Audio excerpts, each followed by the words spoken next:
Halo, terima kasih sudah mampir di channel saya. Kali ini kita akan mengartikan motivasi berikut.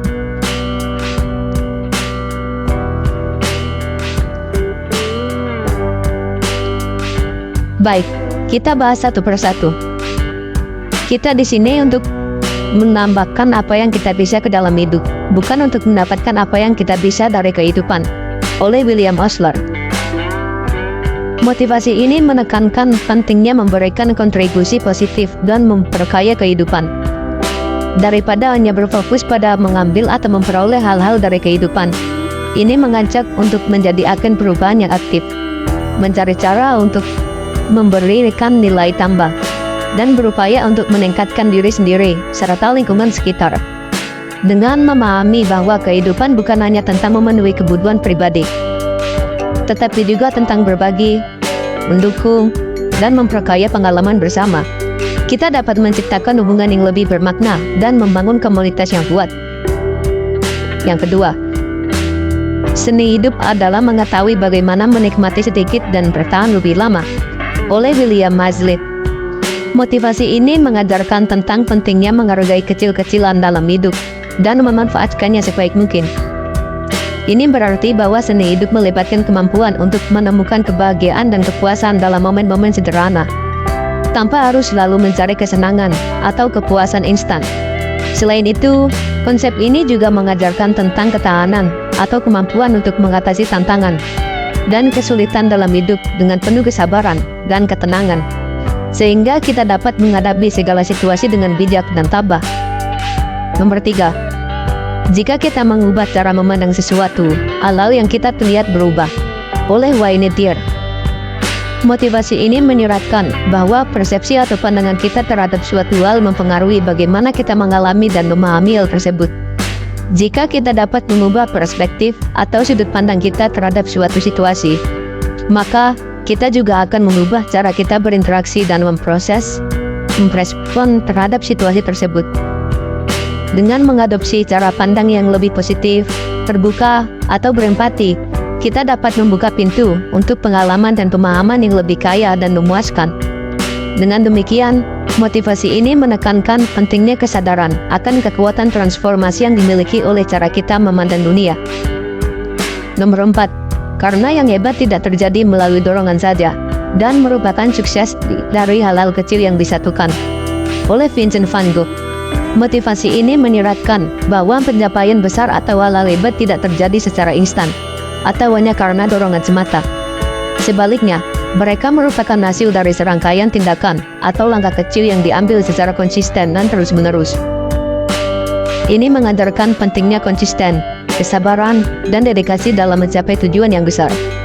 Hal-hal kecil yang dilakukan secara konsisten adalah fondasi dari kesuksesan yang signifikan, dan mereka saling terhubung dan membentuk suksesi menuju prestasi yang luar biasa. Oleh karena itu, motivasi ini mengikatkan kita untuk menghargai dan menghormati proses dan perjalanan menuju keberhasilan, bukan hanya hasil akhirnya.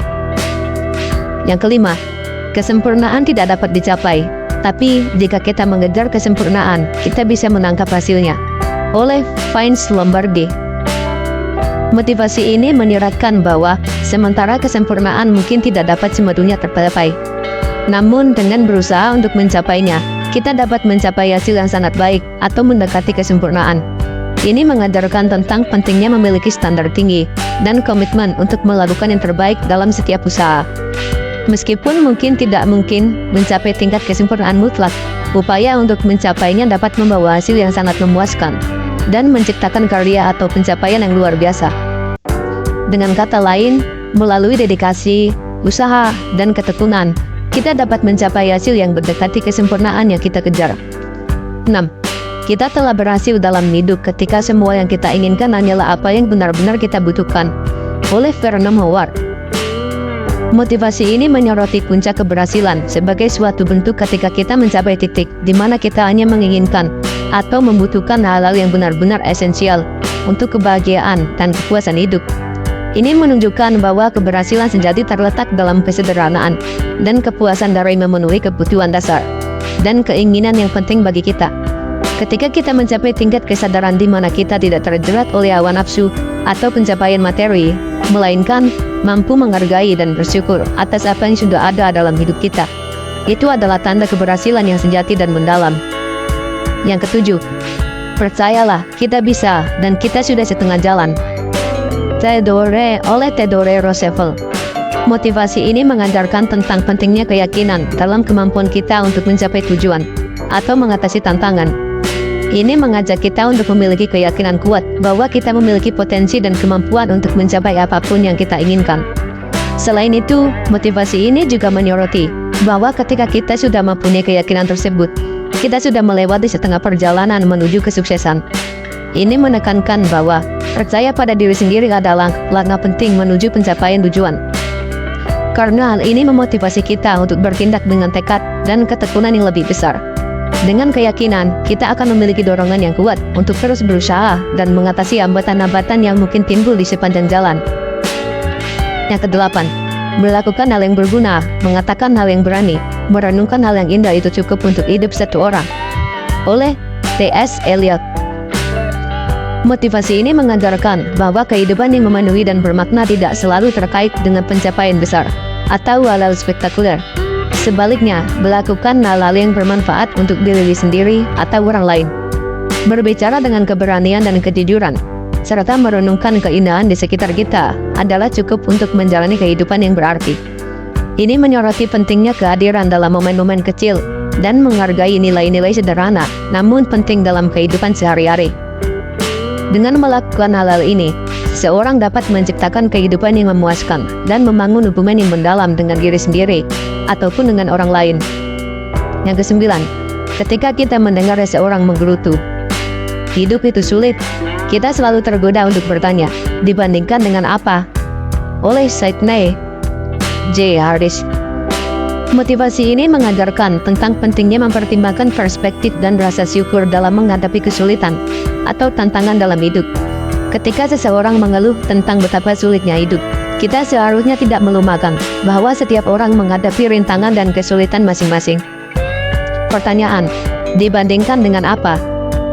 Mengajak kita untuk membandingkan situasi atau kondisi saat ini dengan kemungkinan alternatif, atau keadaan yang mungkin lebih sulit atau kurang menguntungkan.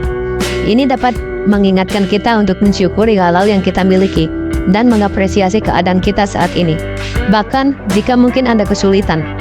Hal ini juga mengajarkan pentingnya memiliki sikap positif dan mampu melihat sisi baik dari setiap situasi, bahkan dalam momen-momen sulit.